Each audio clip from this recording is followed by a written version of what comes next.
Government public high school पन्ना से science study में मैं वीनू सक्सेना आप सभी का स्वागत करती हूँ।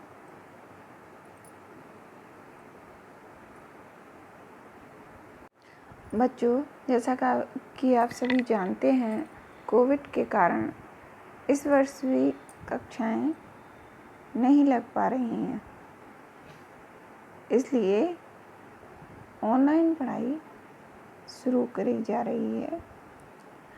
तो आज के वीडियो में हम पाठ 1 पादपों में पोषण पढ़ेंगे। कक्षा 6 में आप पढ़ चुके हैं कि सभी जीवों के लिए भोजन आवश्यक है और भोजन के जो प्रमुख घटक होते हैं उनके बारे में भी आप पढ़ चुके हैं।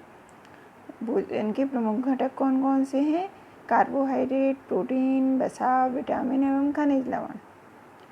अब ये भोजन के घटक हमारे लिए आवश्यक होते हैं, इन्हीं को हम पोषक तत्व कहते हैं या पोषक कहते हैं। सभी जीवों को भोजन की आवश्यकता होती है। पादपों में क्योंकि भोजन निर्माण स्वयं होता है, यानी पादप पौधे स्वयं के लिए भोजन बना सकते हैं, परंतु मानव सहित कोई भी प्राणी अपना भोजन स्वयं नहीं बना सकता। वे पादप अथवा पादपों का आहार ग्रहण करने वाले जंतुओं से अपना भोजन प्राप्त करते हैं, अतः मानव तथा अन्य प्राणी प्रत्यक्ष या परोक्ष रूप से यानी अप्रत्यक्ष रूप से पादपों पर निर्भर होते हैं। अब पादपों में पोषण की विधि कौन सी होती है? तो केवल पादप ही ऐसे जीव हैं जो जल, कार्बन डाइऑक्साइड एवं खनिज की सहायता से अपना भोजन बना सकते हैं। ये सभी पदार्थ उनके परिवेश में यानी वातावरण में उपलब्ध होते हैं और पौधों द्वारा पोषण की विधि को प्रकाश संश्लेषण कहते हैं। अब प्रकाश संश्लेषण की परिभाषा, इस परिभाषा को आप नोट कर लेना कि पौधों द्वारा जल एवं कार्बन डाइऑक्साइड की सहायता से हरे पौधे सूर्य के प्रकाश की उपस्थिति में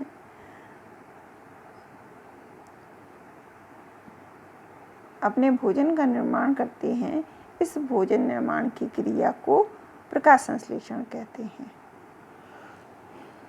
पोषक पदार्थ जीवों की शारीरिक संरचना, वृद्धि तथा क्षतिग्रस्त भागों के रखरखाव के लिए समर्थ बनाते हैं तथा विभिन्न जैव प्रक्रमों के लिए आवश्यक ऊर्जा भी प्रदान करते हैं। सजीवों द्वारा भोजन ग्रहण करने एवं उसके उपयोग की विधि को पोषण कहते हैं। अब पोषण किसे कहते हैं, ये परिभाषा आपकी कहाँ से होगी?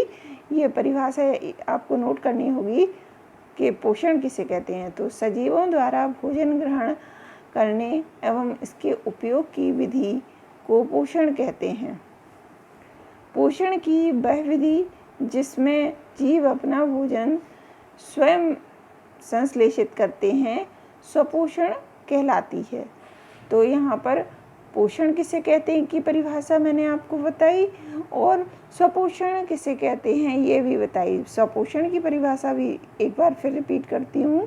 पोषण की वह विधि जिसमें जीव अपना भोजन स्वयं संश्लेषित करते हैं स्वपोषण कहलाती है। अतः ऐसे पादपों को स्वपोषी कहते हैं और जंतु एवं अधिकतर अन्य जीव पादपों द्वारा संश्लेषित भोजन ग्रहण करते हैं, उन्हें विषमपोषी कहते हैं। यहाँ पर अब आपको विषमपोषी की परिभाषा भी नोट करनी होगी। तो विषमपोषी की परिभाषा आप नोट कर लीजिए, मैं बोलती हूँ। ऐसे जीव जो पादपों द्वारा संश्लेषित भोजन ग्रहण करते हैं उन्हें विषमपोषी कहते हैं।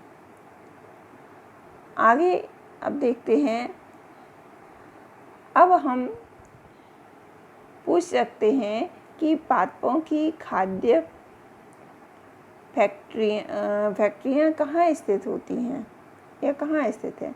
क्या भोजन पादपों के सभी भागों में निर्मित होता है अथवा केवल कुछ विशेष भागों में? पादप अपने परिवेश से कच्ची सामग्री किस प्रकार प्राप्त करते हैं? खाद्य फैक्ट्रियों तक उनका स्थानांतरण किस प्रकार होता है? तो आगे अब आता है प्रकाश संश्लेषण।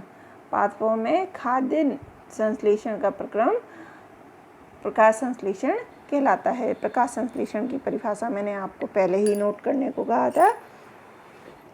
तो जहाँ पर प्रकाश संश्लेषण की परिभाषा में हमने पढ़ा था कि हरे पौधे यानी हरा भाग पौधे का कौन सा होता है? पत्तियाँ। पत्तियाँ पादप की खाद्य फैक्ट्रियाँ हैं, अतः सभी कच्चे पदार्थ पत्तियों तक पहुँचने चाहिए। मृदा में उपस्थित जल एवं खनिज